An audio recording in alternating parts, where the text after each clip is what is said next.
அதிமுக ஆட்சி அமைந்தால் நெசவாளர்களுக்கான இலவச மின்சாரம் அதிகரிக்கப்படும் என காஞ்சிபுரம் சட்டமன்ற தொகுதி அதிமுக வேட்பாளர் சோமசுந்தரம் தெரிவித்துள்ளார்.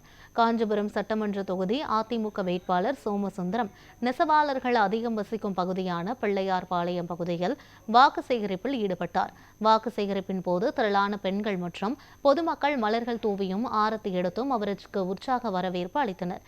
மேலும் அப்பகுதி சிறுவர்கள் சிலம்பம் ஆடி அவருக்கு வரவேற்பு அளித்ததை அனைவரும் கண்டு ரசித்தனர். பிரச்சாரத்தின் போது பேசிய சோமசுந்தரம் நெசவாளர்களுக்கு இலவச மின்சாரம் அதிகரிக்கப்படும் என்றும் காஞ்சிபுரம் குப்பைகள் இல்லா நகரமாக மாற்றப்படும் என்றும் உறுதியளித்தார்.